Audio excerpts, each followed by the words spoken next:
नमस्कार दोस्तों। आज हम बात करेंगे जेईई 2026 की पूरी रोड मैप के बारे में। जेईई यानी जॉइंट एंट्रेंस एग्जामिनेशन भारत का सबसे प्रतिष्ठित इंजीनियरिंग प्रवेश परीक्षा है। अगर आप इंजीनियर बनने का सपना देख रहे हैं तो यह वीडियो आपके लिए है। हम शुरुआत करेंगे जी के महत्व और इसके द्वारा मिलने वाले अवसरों से। जी के माध्यम से आपको ईट, निट और अन्य टॉप इंजीनियरिंग कॉलेजों में प्रवेश मिलता है।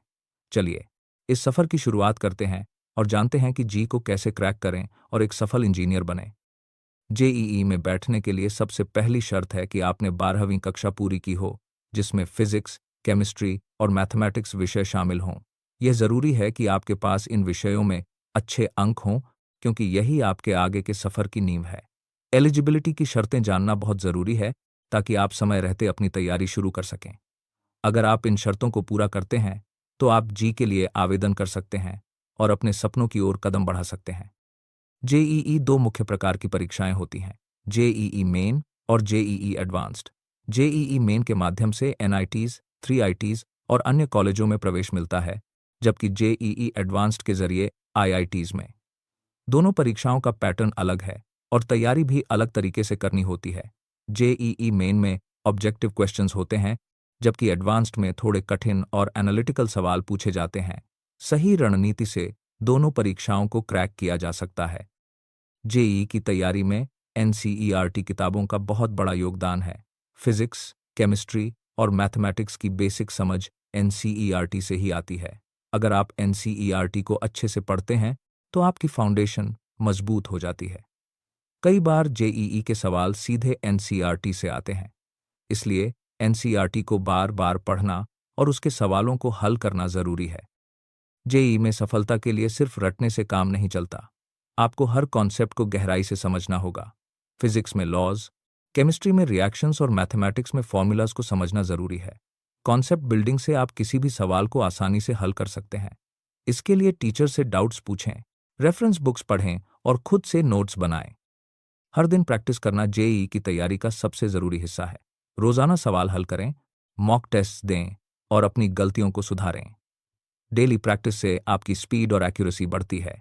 इससे आप एग्जाम में कॉन्फिडेंट महसूस करते हैं। प्रैक्टिस के लिए ऑनलाइन रिसोर्सेज, कोचिंग मटेरियल और प्रीवियस ईयर पेपर्स का इस्तेमाल करें। रिवीजन से कॉन्सेप्ट्स और फॉर्मूलाज याद रहते हैं। हर हफ्ते रिवीजन का टाइम जरूर रखें। पुराने चैप्टर्स को दोहराएं और वीक टॉपिक्स पर ध्यान दें। रिवीजन से एग्जाम में जल्दी रिकॉल करने में मदद मिलती है। इसके लिए शॉर्ट नोट्स और फॉर्मूला शीट्स बनाएं। मॉक टेस्ट से आपको एग्जाम का एनवायरनमेंट मिलता है। इससे टाइम मैनेजमेंट और प्रेशर हैंडलिंग की प्रैक्टिस होती है। मॉक टेस्ट्स देने से आपकी मिस्टेक्स सामने आती हैं, जिन्हें आप सुधार सकते हैं। मॉक टेस्ट्स ऑनलाइन और ऑफलाइन दोनों तरीके से दिए जा सकते हैं। पिछले सालों के पेपर्स हल करने से आपको एग्जाम पैटर्न और सवालों की डिफिकल्टी पता चलती है। इससे आप अपनी तैयारी को सही दिशा में ले जा सकते हैं। प्रीवियस ईयर पेपर्स से आप अपनी स्ट्रेंथ्स और वीकनेसेस पहचान सकते हैं। एक अच्छा स्टडी प्लान आपकी तैयारी को सही दिशा देता है। स्टडी प्लान में डेली शेड्यूल, वीकली टारगेट्स और रिवीजन स्लॉट्स शामिल करें। हर सब्जेक्ट के लिए अलग टाइम रखें और ब्रेक भी लें। स्टडी प्लान से आप ऑर्गेनाइज रहते हैं और स्ट्रेस कम होता है। जेईई की तैयारी में टाइम मैनेजमेंट बहुत जरूरी है। हर दिन का टाइम टेबल बनाएं और उसे फॉलो करें। टाइम मैनेजमेंट से आप सभी सब्जेक्ट्स को बराबर अटेंशन दे सकते हैं। एग्जाम के दौरान भी टाइम मैनेजमेंट से आप सभी सवालों को सही तरीके से हल कर सकते हैं। कोचिंग इंस्टीट्यूट्स में एक्सपर्ट गाइडेंस और स्ट्रक्चर्ड मटेरियल मिलता है, जबकि सेल्फ स्टडी में फ्लेक्सिबिलिटी और इंडिपेंडेंस होती है। दोनों के अपने फायदे हैं।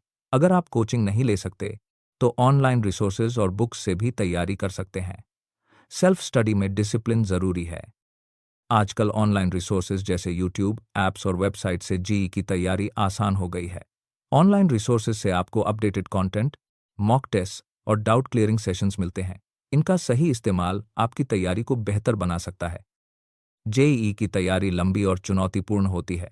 मोटिवेशन और कंसिस्टेंसी बनाए रखना जरूरी है।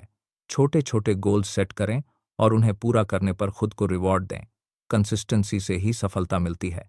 जेईई के बाद आपके पास कई करियर ऑप्शंस होते हैं। Software engineer, data scientist, AI engineer, mechanical engineer, civil engineer, electrical engineer, product manager और भी कई विकल्प हैं। हर फील्ड में ग्रोथ और अपॉर्चुनिटीज हैं। इंजीनियरिंग में कई ब्रांचेस होती हैं जैसे computer science, mechanical, civil, electrical, electronics, chemical आदि। हर ब्रांच की अपनी खासियत और करियर स्कोप है। ब्रांच चुनते समय अपनी रुचि और फ्यूचर गोल्स को ध्यान में रखें।